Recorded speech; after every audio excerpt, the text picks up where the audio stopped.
If you're switching over from Twitch or you're simply starting your Kick stream for the very first time, you gotta know a couple key differences between Kick and Twitch. But keep in mind that literally everything is constantly changing, so things that I might say in this video may be out of date, so watch the comments down below so you can make sure to stay up to date with everything that's going on. We'll start with literally everybody's favorite, and that's gonna be the differences between the sub splits. Right now, over on Twitch, everybody's getting a 50-50 sub split, so if someone subs to you for $5, that means you're only gonna get roughly $2.50.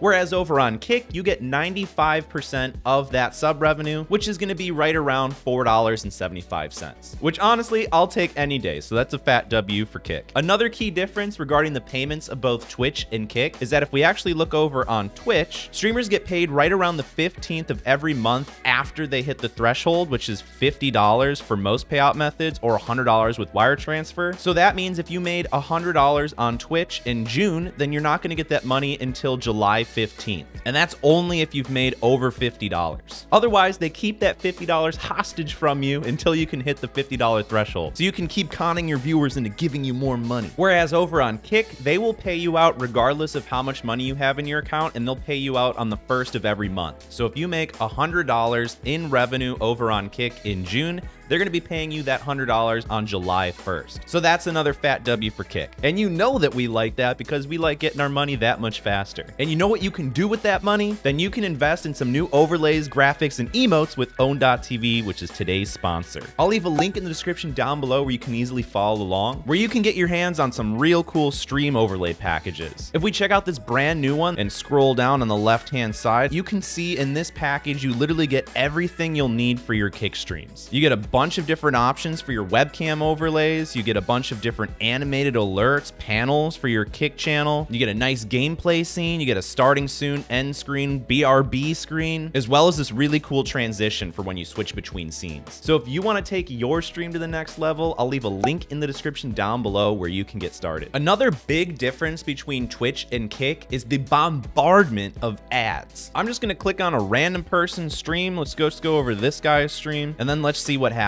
Let's see. Oh, we get 30 seconds of ads. Okay, well, let's say I don't want to sit through those 30 seconds of ads. I'm going to go over to Kick, see what happens. All right, let's try clicking on this Rocket League stream. Let's see what happens. Oh, cool. Would you look at that? We get right into the stream. The streamer's not there, so this is a bad example, but hey, there you go. No ads, so you're right into the action, right into the content, and I didn't have to click away. Though I might click away because they're not even here, so that's a fat L. The one thing I got to hand it over to Twitch is that they do have a lot of different features involving bits. And unfortunately, right now, over on Kick, they don't have any bits options, though they are working on implementing something called Kicks, which should supplement that. So if we look over on Twitch, we can just go into the chat room, click on the bits button, and your viewers can buy bits. And there's honestly so many features with bits that I really like. So you can obviously cheer in the chat. You can use different extensions. So if this viewer, I'm not sure if they have, okay, so they don't have one. But if we go over to my channel and we scroll down, then you'll see that we have a bunch of different ways to use our bits, like different jump scares that pop over my screen, as well as different sound effects and different alerts that'll trigger simply using bits. Whereas if we go over to Kick, we don't see any of that right now. It's literally just gifted subs and direct donations. However, one cool thing that just recently came out is if you look underneath my little chat right there, we have the option for blurp sounds. If you guys are familiar with my video I made on blurp for Twitch, it's the same thing but for Kick and YouTube now. So that's a step in the right direction to get more viewer interactivity with monetization through Kick. And if you guys want to get started with BlurpX in your Kick stream, I'll leave a link in the description down below where you can get started. So right now, we'll give Twitch the W for that because Kick's still in beta. It hasn't had nearly as much time to implement all of these things that Twitch has, so we'll let it have that one. Also, if you guys ever have any questions, you can feel free to ask me anytime I'm live on Kick. The next difference that I want to cover is the fact that Twitch has all of these different extensions that increases viewer interactivity, where Kick basically doesn't have anything right now. For example, if you scroll down once again, you can see these are different extensions, including one that shows my schedule for when I'm live. But if we just go into the creator dashboard itself and click on the extensions tab on the left, you can see they have hundreds of different third-party extensions that are directly built into the site that you can choose between. Whether you want to show off your emotes or if you want to have crowd control, which will let your viewers use bits to control things that happen in your game, which is honestly one of my favorite extensions ever, you have the option to do so. By the way, if this video is helpful to you, make make sure to drop a like on the video so it can be helpful to others as well. Or even if you wanted to have them slap stickers on your stream or time out each other in the chat, you can do that over on Twitch. But right now, over on Kick, they don't really have any extensions like that. And I get it, they're in beta, but I just want to let you guys know the differences so far. So that way you can be prepared to be a #1 streamer over on Kick if you so choose to. And ways to supplement that is I just have different donation alerts set up, and then I have my BlurpX set up as well. Just a couple little pointers for you guys. And honestly, this difference is going to be the biggest difference and the biggest deal breaker for me on the difference between Twitch and Kick. And that's the fact that Twitch just recently announced that you cannot multi-stream anymore unless it's a mobile platform. So that means regardless of you're a Twitch affiliate, a Twitch partner, or just streaming on Twitch in general without a contract, you cannot stream to Twitch and Kick, Twitch and YouTube, or Twitch or pretty much any of those at the same time. Whereas if you're streaming on Kick, you can multi-stream to YouTube, you can multi-stream to TikTok, you can multi-stream to Facebook Live, or whatever the heck it's called these days. You have complete freedom to stream at the same time to increase the odds of getting more viewers to your stream. And the fact that Twitch is being so overprotective of the content is honestly creeping me out and giving me some weird vibes. And those weird vibes are definitely setting off a red flag in my head because I don't know what Twitch is going to pull out of their sleeve next. But let me know what you guys think too down in the comments below. And then watch this Kick playlist of over 15 videos showing you everything you need to know about streaming to Kick. But my name's Cody, and I'll see you in the next one.